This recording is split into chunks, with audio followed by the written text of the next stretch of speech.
Let's go.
Oh.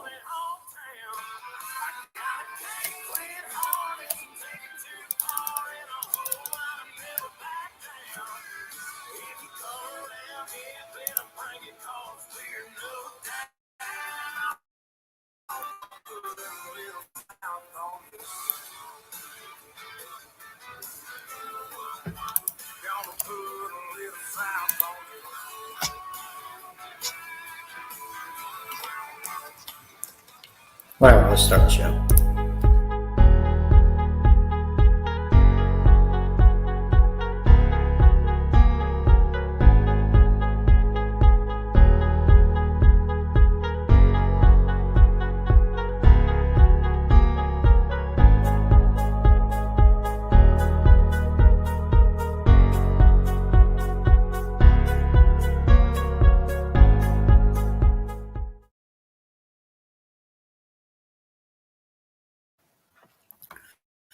It's back. What's going on, everybody? Christian Ballard here, Ballard Sports Media, coming at you live, continuing season 3 of the Unprofessional Sports Show. You guys probably remember this show. Used to have a co-host on here, which I see him in the comments, so I guess I'm not going to talk a whole lot of smack. But he was not. Here's the thing: Chess has decided to move on from the show. Wishes me the best of luck. Says, "Go ahead, do the show. I don't care." So I'm going to do a little experiment. I'm going to try to do this on my own, which I've done a couple times, but I'm going to try it on my own this time and see how it goes. So really just want to break down what happened this weekend in college football. You have Georgia and Kentucky. Not only did Georgia win that game, surprisingly blew them out. And I don't say that to be a jerk towards Georgia. I really thought Kentucky was rolling with some stuff this season. I thought maybe the fact that they were undefeated, the fact that they were ranked, maybe they would give Georgia a little bit of a game, but it didn't turn out to be like that. Georgia 30-13 over the Kentucky Wildcats. LSU 49-42 Florida Hurricanes. Over Arkansas. But honestly, I'm kind of proud of this. This year, last time, and I'm sure no doubt could get that. I really think that there's a lot to look at this season. That's great games. Penn State and Auburn. You got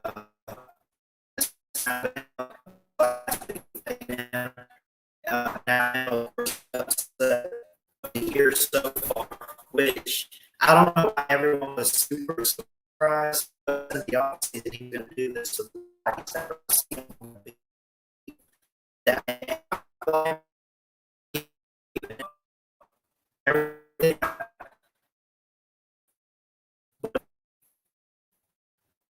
Let me see.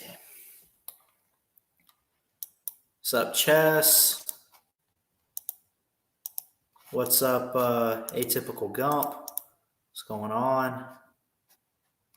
Good to see you guys in here. It says audio is not good quality. Hold on. Let me see. See how this is going.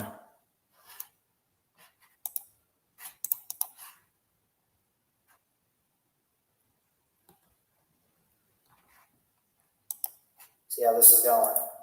Sounds like it's okay.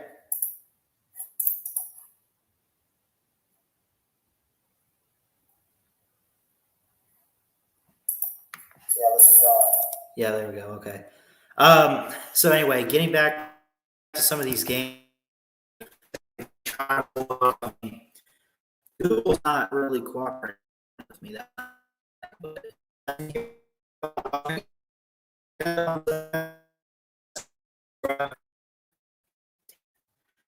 If you're new to the channel, I really would appreciate it. Biggest surprise to it's buffered, but I was very high on Iowa this year. Sean Petras and all of them, which I think. Let me go ahead and say this: 24-7 Purdue over Purdue 24. Okay,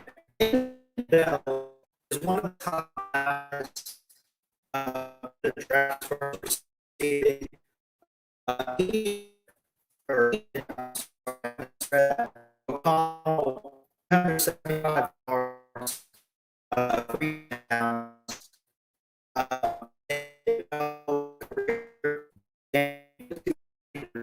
yards, and this is what I would do. Chop catches, 17 to 13, 105 yards, 4 interceptions. I think what happened in this game was this. I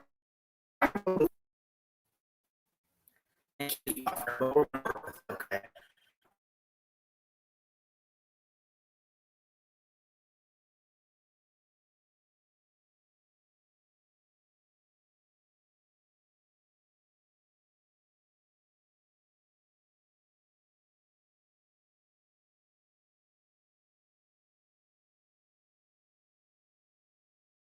Found ways to outsmart them, get away from pressure. Uh, uh, you know,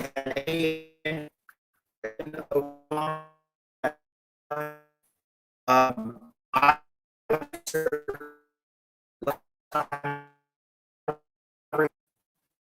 every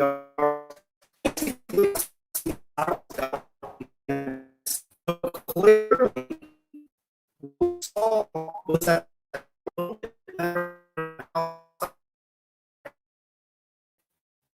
when we're tested, they have been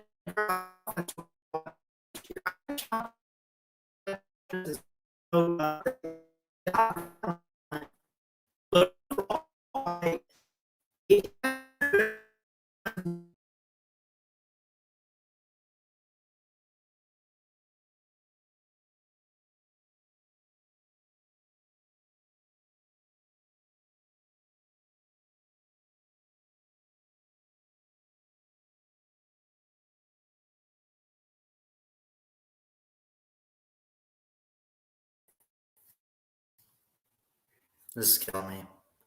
Anyway, if you had not seen Iowa, but you saw, they're the number 2 team in the country, right? And you look at that, they're the number 2 team. You're thinking, oh, they're pretty good. They're 6-0, right? But then when you finally watch a game, or if you go back and look on paper, you say, oh, it's all because of their defense, right?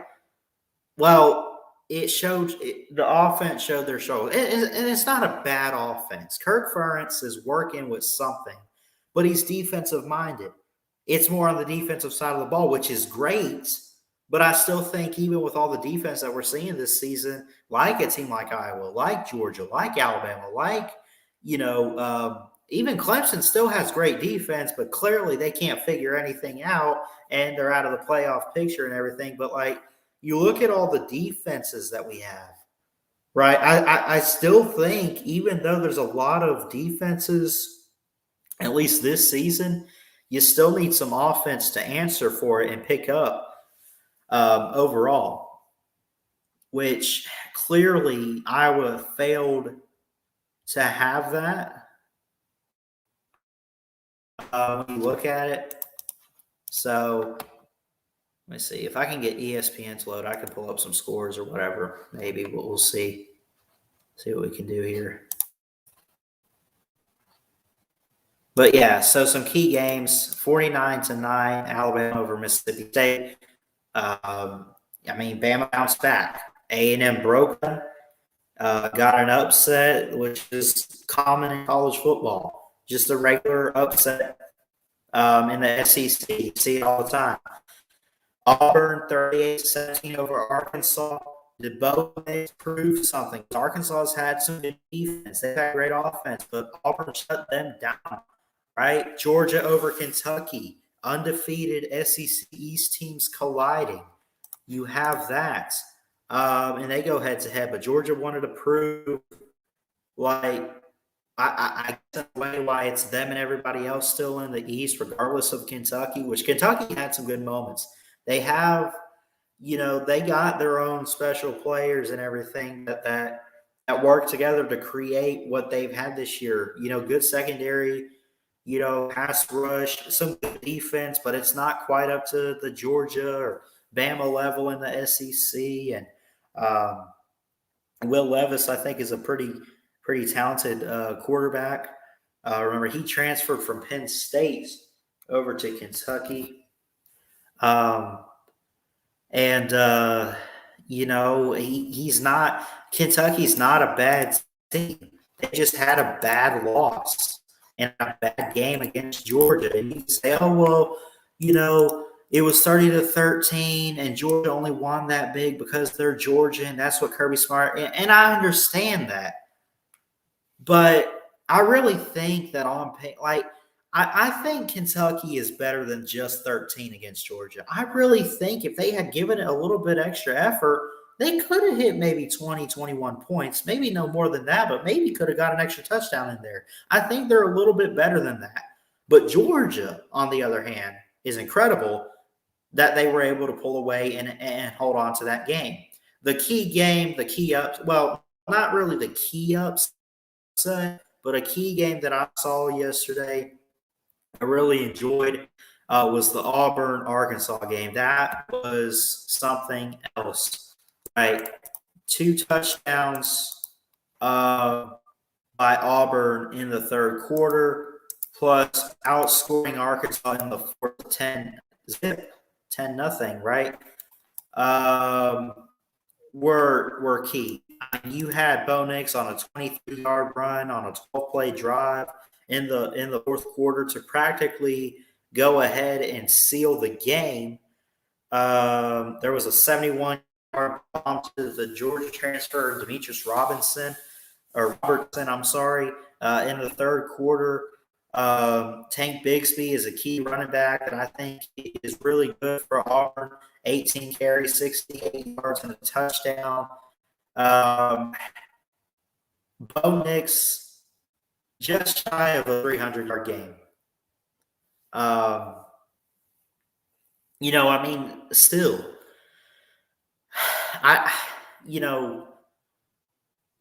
Auburn. Is that okay? I'm trying to remember what game it was a couple of weeks ago. Who was it? LSU, I think. Bo Nix came out there. They were playing TJ Finley. Bo Nix came in to help in that game.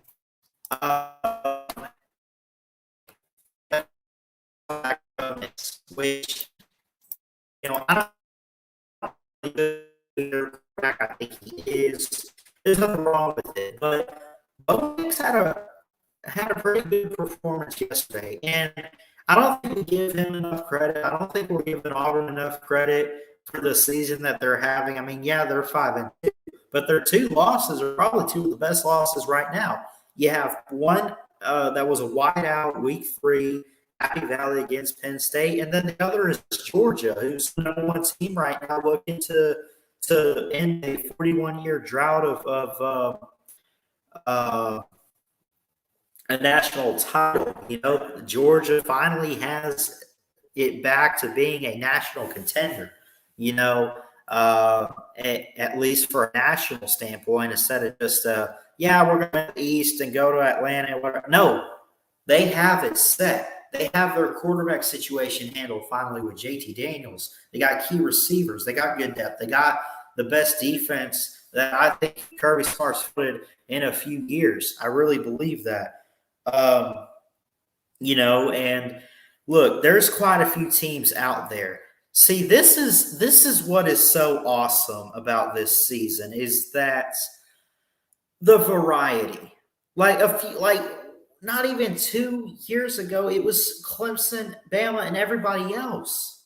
Georgia's an outlier. Oh, you got Penn State and Ohio State. They're still outlier. No, it's different. It's not even Bama and everybody else right now. Bama's sitting there with a loss to A&M, right? Seriously. But you got teams like Iowa, Georgia, Oklahoma's looking like, we might finally win a playoff game this year. Let's make the national title, which I'm kind of fading too. I had preseason. I had taken Georgia, Oklahoma for the Natty. Kind of faded on that. I don't know if I want to mess with that. Is Georgia a for sure lock to make the playoffs? Well, I'll tell you what.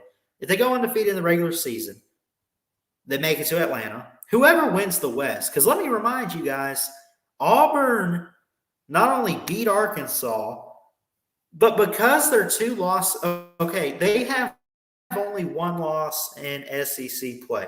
So does Alabama to A&M. If Auburn and Alabama win out, we have a SEC West showdown and a trip to Atlanta on the line come November, right? Which is awesome. And I'll tell you why I kind of want that to happen, because I don't want to beat an Auburn team that's down, that has nothing to lose. Oh, we got nothing to lose. Okay. So if you lose the Iron Bowl, what are you going to get upset about? Oh, we lost the Iron Bowl again. Yeah. Okay. Biggest rivalry in all of college football. You lost it. You lost your rival. I want to not just beat Auburn this year as Alabama. I want everything on the line.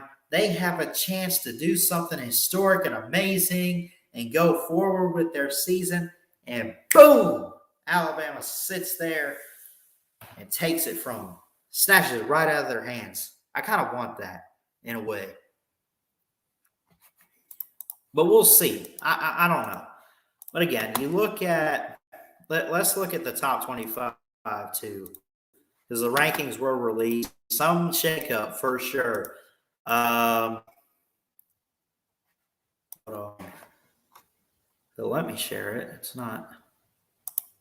There it is. Okay. For the load too.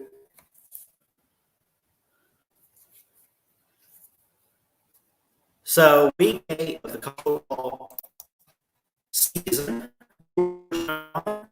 Cincinnati number 2, Oklahoma, Alabama, Ohio State, Michigan, Penn State, Oklahoma State, Michigan State,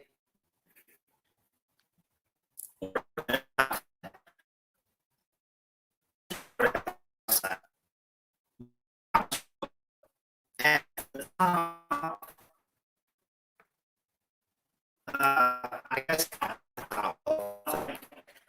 I think the game is still in a conference.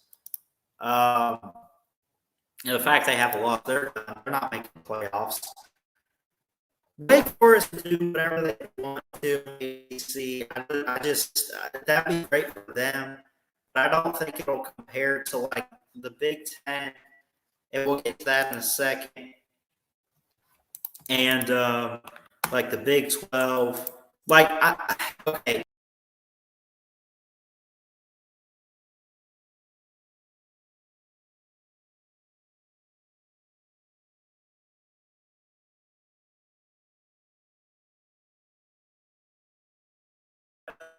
Forest look like the better team from the between them.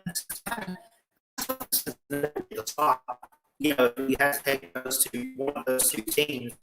Um, I don't know why that is. Like, I don't. This has Desmond Ritter.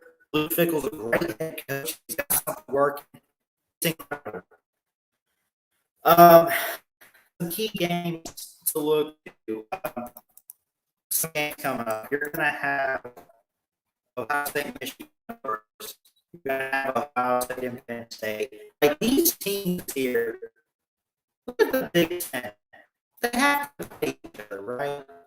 The East is still up for grabs in the Big Ten. We don't know who it's going to be. Well, it's going to be Ohio State. I'm not too sold on Ohio State this year. I really don't think they're all that. I love Michigan State, though. I love their defense. I think it's very incredible. I think it's I think they're working with something. I really do. And, you know, it's okay. But let's go to this. Of all these teams that we see right now in college football, we see the lost teams, the undefeated teams. Is one of these teams out there like a Michigan or Michigan State or maybe Oklahoma State? There's a lot of teams that are alive. You know, it's Cincinnati.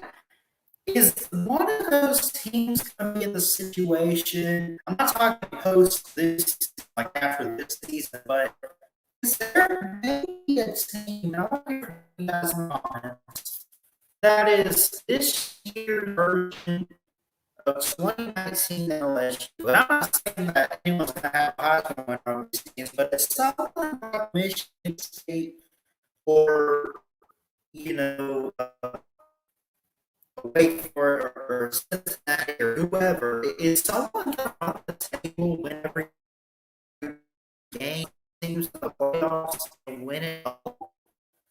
I mean, this is amazing to see. Let's check the chat quick. I want to double check the on here. I see just all the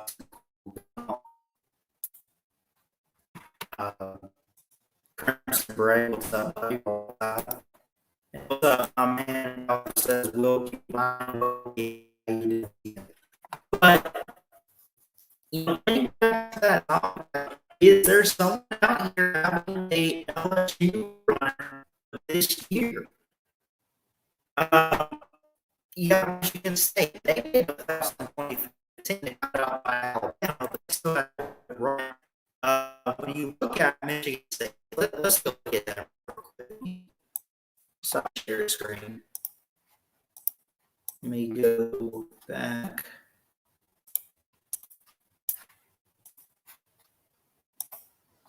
Okay, there we go.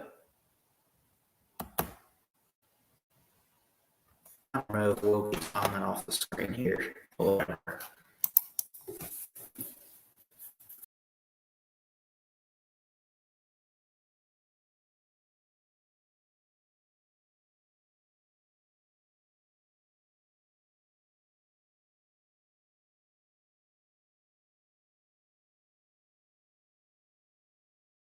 I got the stat pulled up here. We kind of look at it. Peyton Thorne is looking amazing. Ken Walker is 3 yards shy of 1,000 yards rushing on the year.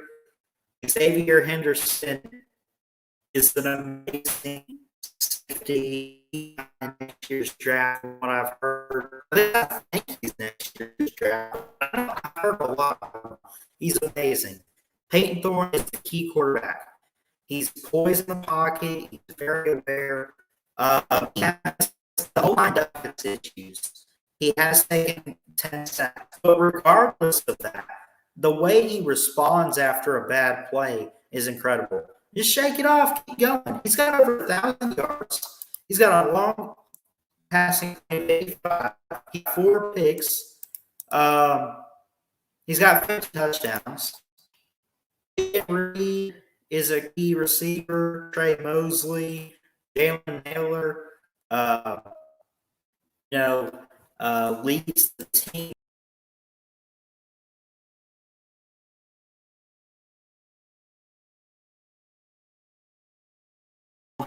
He 0.8 yards reception. He's got 562 yards. And it's incredible to see what Mel Tucker, who did pretty good at Colorado, he brings something over. I really do think, that Michigan State is more so I kind of do see them a little bit more on the defensive side. And that I think I mean, they're 21 points given up, 14, 17, 20. They had a rough game against Western Kentucky, but that was like 2 weeks ago. Then they only gave up 13 to Rutgers and gave up 15 to Indiana, won by 5. Now, Michigan State, I think, is going to hit their true first test at home this week against their rival Michigan. And I'm curious what you guys think about that. I'll try to get a game review out this week. I'm curious, is this, Michigan State, or do they take their first loss here? This is in East Lansing, by the way. They don't have a line out yet. And Michigan seems to be leading in almost every game. I mean, Michigan State has more yards. They have more yards allowed, too, at the same time.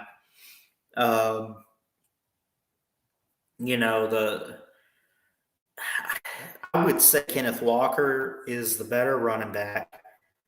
I think it's close between McNamara and Peyton Thorne as far as quarterback play. Jaden Reed, I love watching him there. I think, is this Calvin? No, Cornelius Johnson. Calvin Johnson. I think he's in the pros. I don't know. Anyway, but I love watching these teams this year, Michigan and Michigan State. It's a big rivalry, too. And I do apologize. It's not this upcoming Saturday. It'll be next weekend on the 30th. For Halloween, these teams will compete. But that being said, Michigan State has a week off, and I think Michigan has a week off, too. Hey, what's up? Good to see you, man. Good to see you in here, buddy.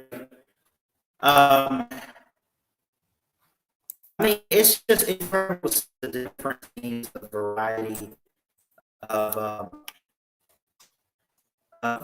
teams this year, really. So,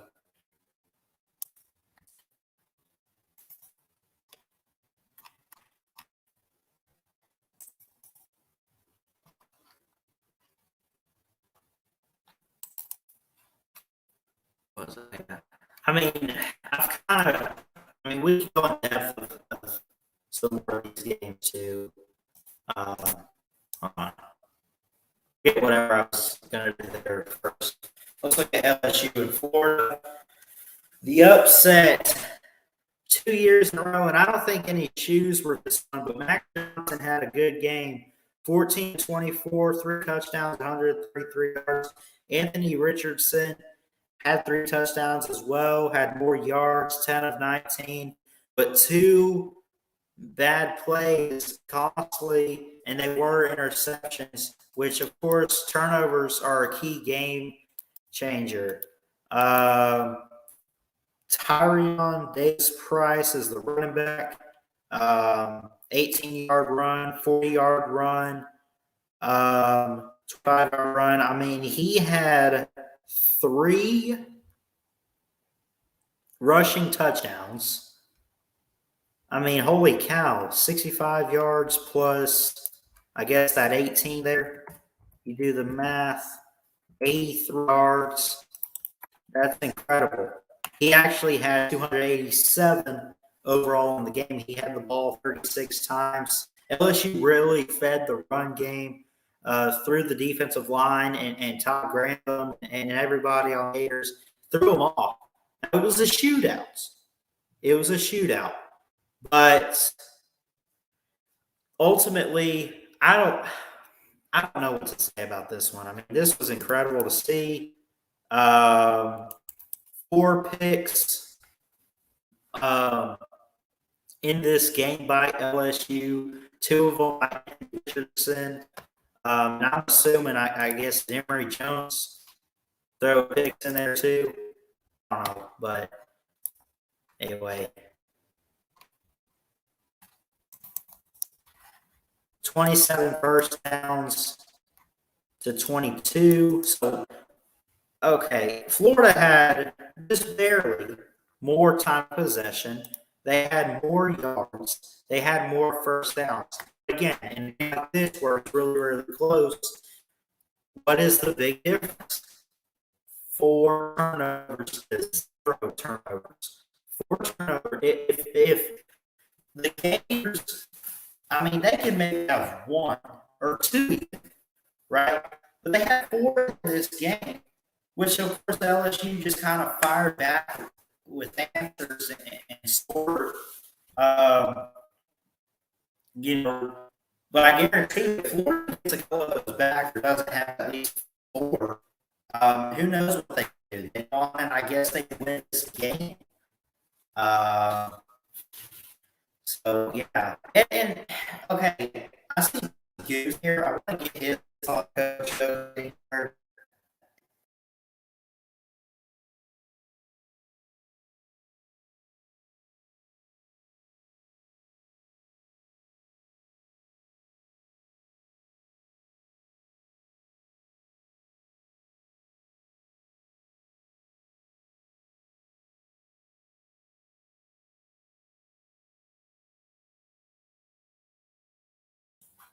Oh, sorry about that.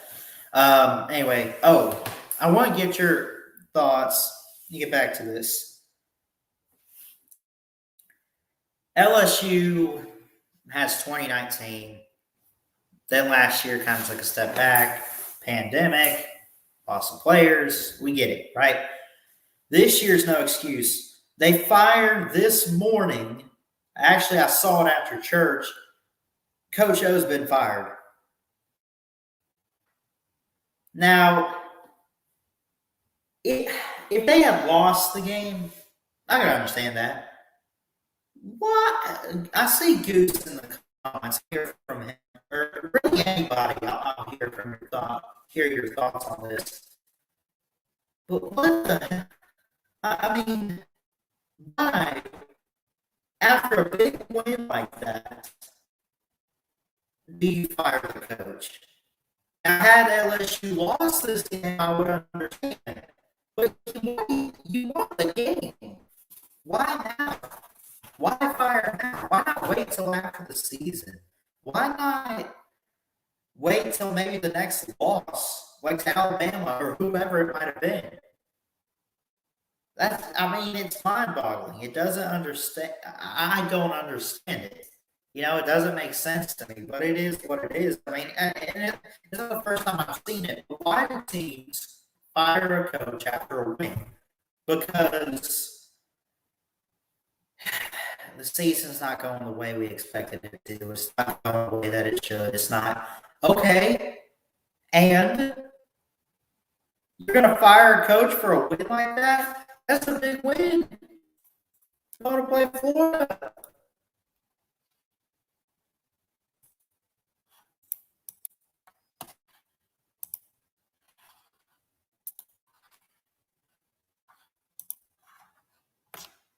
Does not make sense to me. They won by 7, but they didn't put it. I mean, the show was out of there sooner or later, right? I mean, it was like, okay, yeah, 2019, that's great. Downfall, rebuild year in 2020, pandemic. But if you don't do something in 2021, you're out of here. I figured at least wait till the end of the season, look it over, and see what happens. But holy cow, they cut him. They cut him loose this morning. I don't. I don't understand.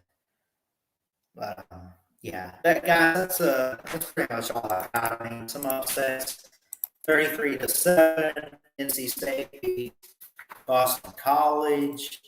LSU beat Florida. Alabama got back against State. Lost last week. Georgia defeated Kentucky pretty handily, which I know they're good, but I mean, I figured like Kentucky got bad, but Georgia is that good. It's really one of those ones that you look at it. It's really not that good. They haven't been playing in world competition. Just had to be ranked because why not? For SEC, they're undefeated. Put them in there. I don't know. I don't understand. But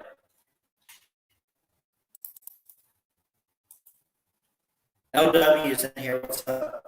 They were working on the buyout with him over a week ago. See, I didn't even know that. See, that clears things up and makes a little bit more sense then.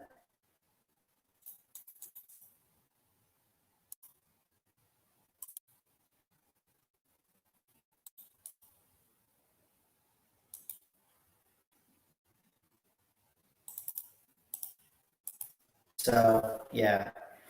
So, Alabama 49-9 over Mississippi State. Georgia 30-13 over Kentucky. Auburn 38-17 over Arkansas. LSU 49-42. Those 4 games right there, the key games in the SEC. We have the weekend. Yeah,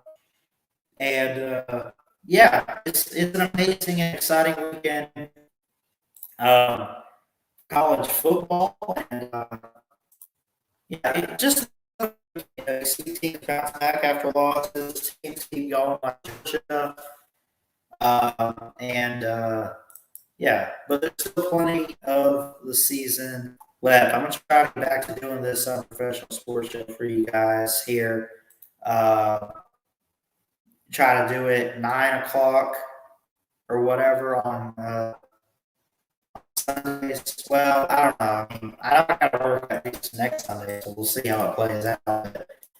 I didn't have to work tonight, so I figured I'd take a chance. We'll try to figure it out here and see what we can do. So, anyway, I think that's going to be it this episode.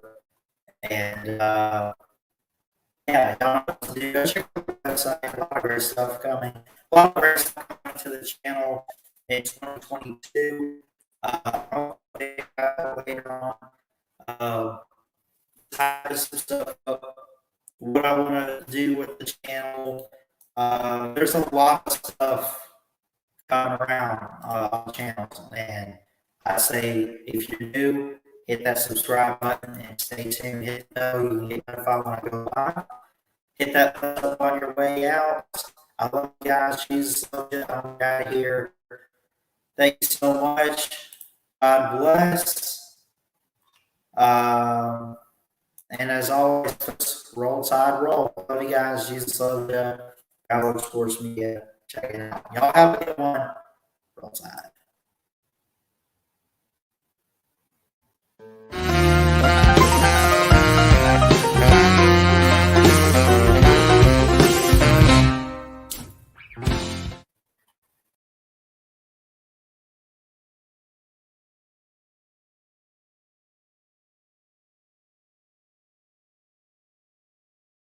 Okay. Roll Day Tide.